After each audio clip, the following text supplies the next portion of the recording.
What's up, everybody? This is Mr. Oliver. This is your first lecture of the year. So let me introduce myself. I'm Mr. Oliver, which you already know because you're in my class. Alright, let's talk about art. Warning, there will be less clothed people. Alright, so Renaissance art, what is it? Renaissance basically refers to a revival of classical learning.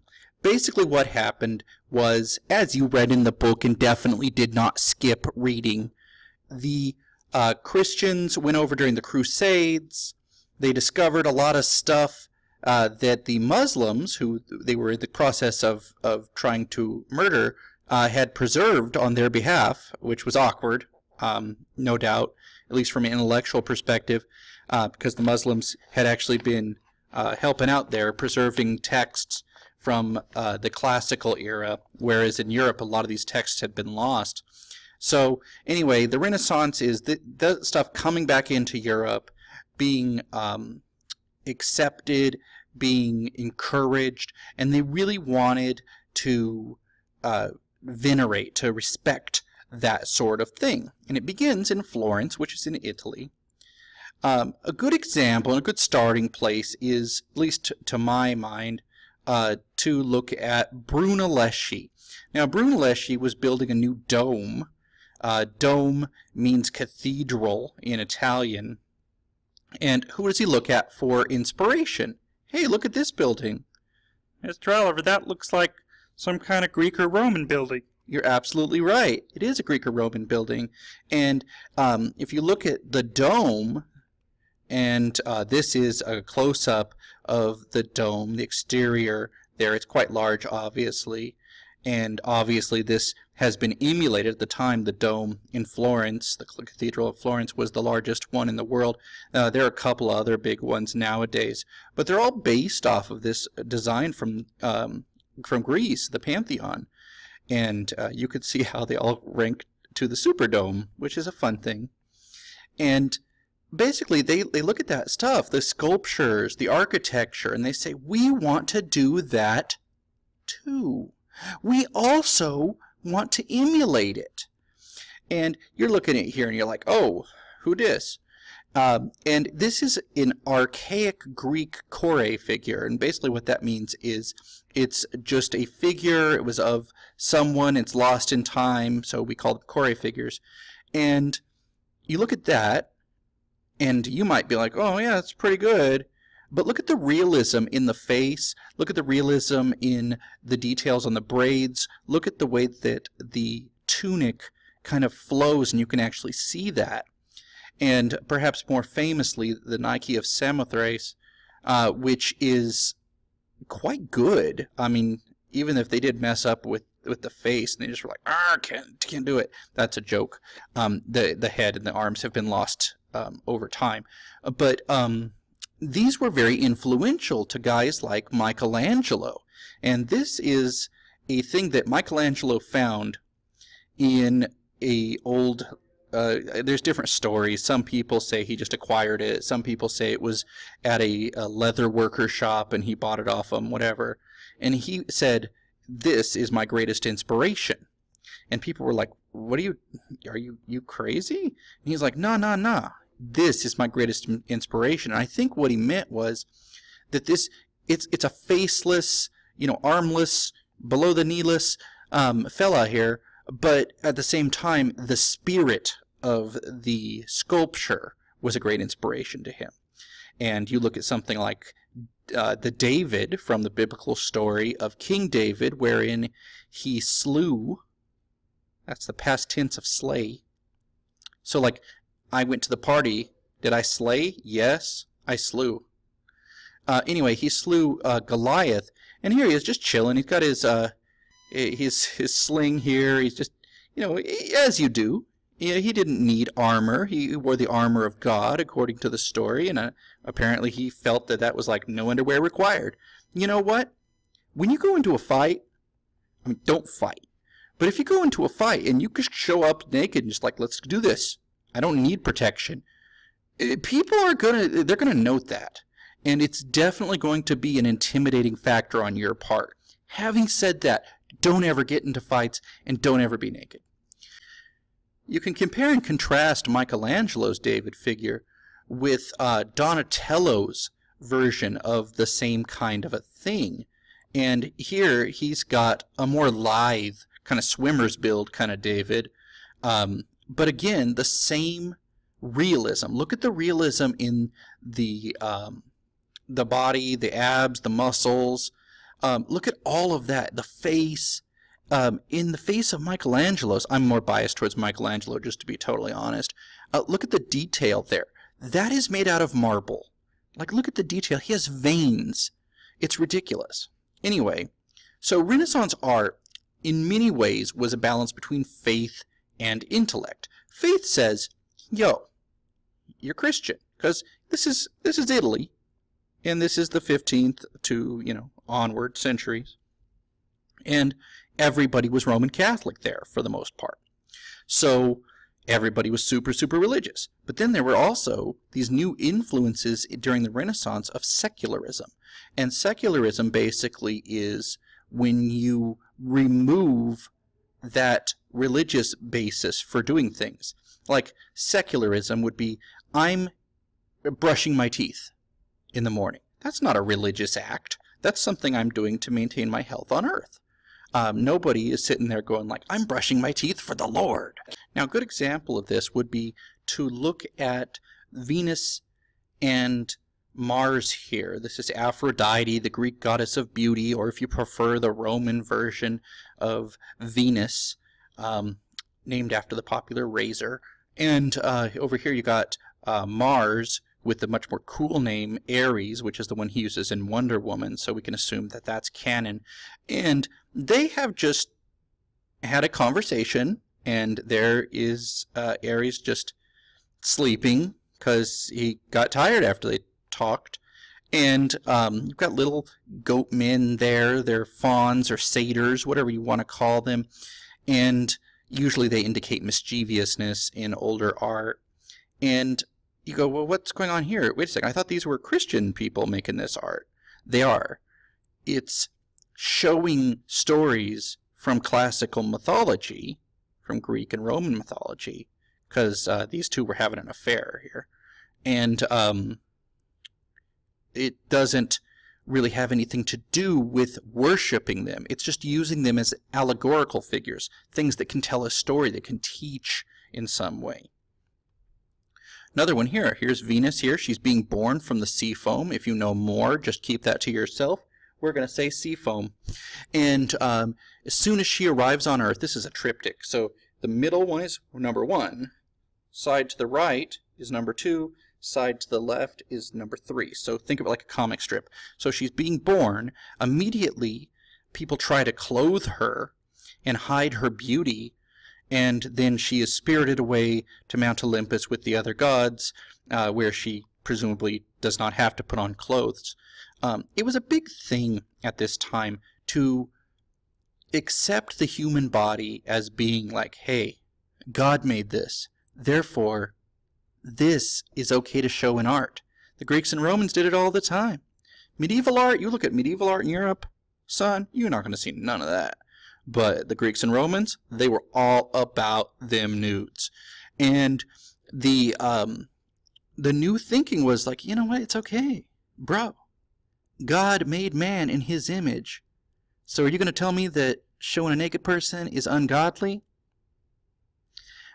It's an argument, certainly. I would not try it in contemporary society, but it is an argument. Anyway, this is one of the most famous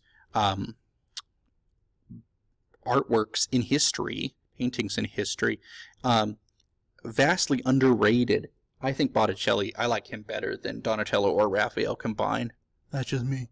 You see the Venus motif all over the place. This is when the European Union adopted a common currency in 2002. The Venus was right there on the 10-cent coin. Well, what about that? So, what other stuff? So they did like pictures of gods and stuff that symbolized other things or told stories from Greek and Roman mythology. What else? Well, they had biblical sculptures or paintings as well, but oftentimes they would emphasize the humanity of those people who were represented therein. This is the Rome Pieta by Michelangelo again. And you have here Mary grieving the death of her son, Jesus.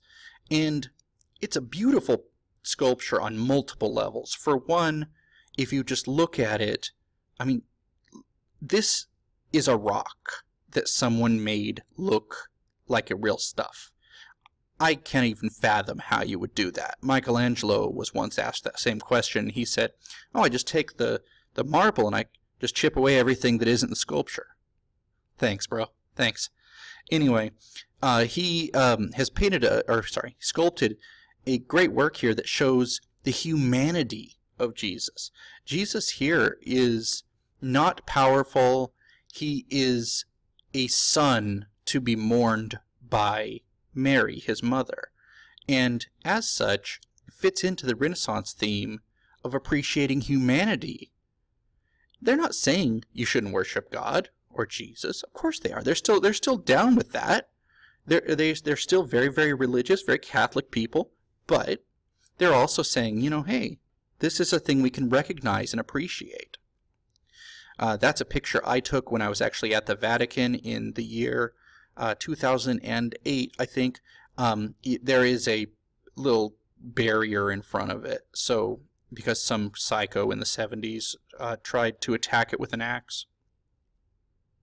SMH. That's shaking my head. Here's one by Raphael. Look here at the expressions. Everybody's got their own expression. This is Jesus. He is being taken away, and you have grief and haughtiness and grief and anger, perhaps, I don't know, all in this painting. And this isn't something you saw during the Middle Ages. People were generally portrayed as being, you know, kind of stone-faced, just, you know, kind of that. Look at the expression here, for example. I mean, you actually see emotion that you might actually see in real life. Perspective was also revolutionized during the Renaissance. Here is a medieval painting. You look at it, and it is whack as far as everybody's standing like, okay, homie right here, where are you standing? He's behind the chair, right? Oh, except that his hand is in front of the chair. Oh, well, what about this? Oh, his hand's also in front of the chair. Okay, well, that means if they're roughly equidistant from where the chair is, the back of the chair is, this dude in the chair, if he stood up, he would break the roof because he's that big. Now, obviously, in real life, it's not like that. This is the Emperor Otto of the Holy Roman Empire, if you guys studied that in 7th grade. And he is representing here that he is the ruler of the Holy Roman Empire, the largest Christian empire on the earth. This is from the 8th century. That's a circle, and it represents the earth. Next time someone tries to tell you Columbus was the guy who came up with the idea that the world was round and that everyone else thought it was flat, I'm not saying you should hit anyone, but don't hit anyone. And certainly don't remove your clothes and then try to fight someone, because that's just inappropriate on every level. But maybe remind them of Otto III here and this painting from the late 700s, a full 700 years before Columbus, and say, hey, it was common knowledge amongst all educated people the world is circular. Here, Masaccio, I think I said it right, he is using linear perspective. Notice the farther away, it makes it look smaller. That's the opposite of here. Everybody's right at the same size. No. So you have a sense of like these things are in the front. This is in the middle. That's a little further back. This right here, even further back. This is a way you show that. And it looks quite three-dimensional. It's quite beautiful. Also, see that? That's a vanishing point. Your eyes are drawn to that. It's a way of kind of the artist manipulating what you're looking at. This one here is by Da Vinci. It's Dreyfus Madonna with the pomegranate, featuring, well, if that's the Madonna, that's Mary, so that means that's, I guess, Jesus. It's not the best picture of him. And he is, right here, represented in a way that your eyes are drawn to. Look how Da Vinci manipulated you. When you looked at Mary, you probably followed it in some pattern of a triangle. Same thing with Jesus there. And then in the background, another vanishing point, if you look at it. It's probably back here somewhere. Same thing with the Last Supper, a more famous painting, or fresco actually, by Da Vinci. There are a number of geometric shapes here to create a sense of these people are together. Your eye is drawn to them together. Same thing with that group. Jesus in the middle commands your attention all by himself, which you would expect if you would think that, given that he's the central figure in Christian religion. That's another one of Da Vinci. You could see there that everything flows out of Jesus. He is the direct center, and also that is in the back of there. Anybody know? The vanishing point, yes. Where's the vanishing point in this one? Boom! You were right! Unless you were wrong, in which case you were not right. Step it up. You see the geometric arrangement with these figures? How about now? How about smaller? See? They're manipulating the way that the space is used on the canvas, and also the way you view it. You're viewing it the way the artist intended. There's no, I don't know if that's going to work kind of thing there. How about this one, the School of Athens, which is basically fan art by Raphael, in which he says, hey guys, you know who we love? The ancient Greeks and Romans. Wouldn't it be awesome if a bunch of cool people from the Renaissance actually lived with them? Like we were just like hanging out? Wouldn't that be awesome? And literally he just paints that, and it's a famous painting. So the next time you're posting to DeviantArt or wherever you post your artwork, your fan art, just be like, you know, maybe I'm the next Raphael. Raphael VT 2.0. Now, there's Da Vinci there in the painting. Raphael gives him a cameo. Michelangelo's there in the front brooding because he had a kind of reputation for that. And then over here, Creeper Raphael paints himself, and he paints himself right there looking at the viewer directly in the eye. If you look at this painting, nobody is looking directly in the eye. Everyone's a little off-center, just a tiny bit off-center, except for him. If you stand right in the center, he's making eye contact with you. Creepy. Probably one of the more famous Renaissance art pieces is the Sistine Chapel. It is the center of Roman Catholicism. This is where the Pope would actually give sermons and stuff. And they had built a new one, St. Peter's Basilica, and they wanted it to look, it's a cathedral basically. They wanted it to look quite grand, so they hired Michelangelo to come in and paint the ceiling, which he does. He does not, contrary to popular belief, lay on his back and paint up like that. He's actually just standing there like, just like you would if you painted the ceiling of your house. You wouldn't lay there. You would get like something to make you go higher, a ladder, a scaffold, something like that, and then you just paint from there. That's exactly what he does. And these are all stories from the Bible.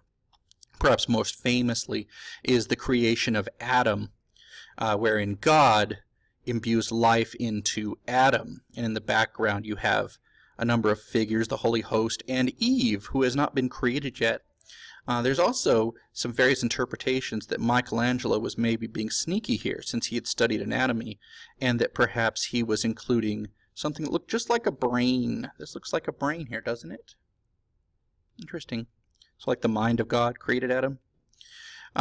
You have more here. This is Adam and Eve. Oh, hey, I'm a snake. Here, have some fruit. Oh, get out of the Garden of Eden. Close-up of Eve pleading with God to not have to leave. They did, spoilers. This is a sketch of one of the side, I can't say side pieces, that means something different now, the side artworks. And this is actually my favorite Michelangelo. This is called The Last Judgment.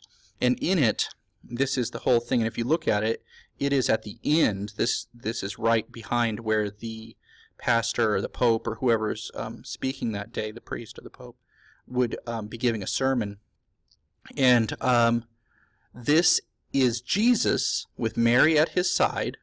This is just to give you a sense of scale.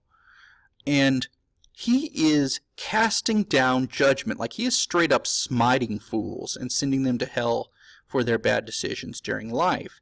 Mary has to look away. In the Catholic faith, Mary is almost always a figure of forgiveness and repentance. Up at the top there, you've got a bunch of good people. These are saints. Sometimes the saints are shown, like St. Bartholomew here, in the way that they died, so that the common viewer would be like, oh, that's supposed to be St. Bartholomew. He was skinned alive. They did that a lot in old art. And in the middle there, if you look right around here, Michelangelo throws another self-portrait of himself in here. Here, he is doubting himself. There's literally a demon pulling him down, and he looks scared to death. He's not quite convinced that he's going to be okay in this situation. At the bottom, well, let's just put this in perspective here. At the bottom, if this is heaven and this is the saints, then down here would be hell and demons and stuff like that. And this originally was a figure from Greek mythology, but one of the cardinals saw what Michelangelo was doing, and he got upset because he was like, wait a second, you got naked everybody here. Jesus is naked, all these saints is naked. We can't have a bunch of naked people behind the Pope when he's giving his, his sermons and whatnot. That ain't cool. So after Michelangelo finished, the cardinal had someone come in and paint over. That's why you have these awkward, like, covery things here. Michelangelo heard about this, came back, and painted the cardinal's face on the figure here of this guy being eternally tortured. I will not go into how he is being eternally tortured, but suffice to say, a small examination of the snake's positioning and the donkey ears, in other words, indicating that he is, another word for a donkey, an ass, he got his revenge. Imagine having to go to work and like every day your picture was up there with you being tortured. That would not be cool. That's bad HR. But the Pope, the Cardinal complained. The Pope said, he's a genius. Michelangelo's a genius. We can't question him. So that is what it is. You ended up also during the Renaissance with paintings of just ordinary rich people. When I say ordinary, they're not religious figures or anything like that. These are people who paid for the honor of having a famous Renaissance artist paint you. Like, imagine you want to be swaggy. Okay, great. You have a portrait done. You want to be hecka swaggy? You have Leonardo da Vinci do it, son. That's good stuff. This is called patronage. A lot of these early artists were doing these artworks based on who was paying them. In the case of the Sistine Chapel, obviously, it was the Pope who was paying him. In the cases of the other ones, sometimes it would be a tomb or something that was being paid for by some other rich person who was patronizing the artist. So they were creating art in the honor of these rich people who did it to make themselves look swaggy, in case that word isn't cool anymore by the time you listen to this. Dope? Fancy? Probably the most famous and overrated portrait in the world is right here, Leonardo da Vinci's Mona Lisa, which is it's a good portrait. It's a lady. She's just chilling. There's a vanishing point. There's some geometry there, like I said earlier. But yeah, that's a macaroni. That's ridiculous. That's Picasso's version. Nobody knows who that lady is, right? Anyway, some people think that Leonardo da Vinci, the reason she's given this secret smile there, is because Leonardo da Vinci is like, what if I painted myself in lady clothes? And some art historian person with too much time sat there and went like, okay, what if we overlay this Mona Lisa along with Leonardo da Vinci and his self-portrait from around the same time? And they line up pretty well, as you can see. So, is there something to it? Possibly. Nobody knows. Leonardo da Vinci is dead.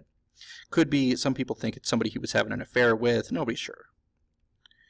Leonardo himself was quite the guy. He didn't just paint, he also did some sculpture, inventing. He really did a little bit of everything, hence his title as a Renaissance man.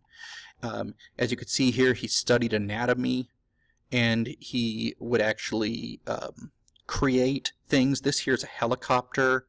This, I'm not sure exactly what that's supposed to be, but it's awesome. He would actually dissect bodies that he acquired, probably through nefarious purposes, and get a pretty good understanding. And Michelangelo and some other artists did this as well. That's how they had such realistic poses and things like that. And he even invents, some people have said this as a UFO, but it's actually, most people think it's supposed to be like a tank. It has wheels, it moves, and there's a place for people to shoot out at their enemies. All right, well, that's your basics to Renaissance art. I tried to get it done in under 30 minutes, so hopefully it was informative and fun. Have a nice day.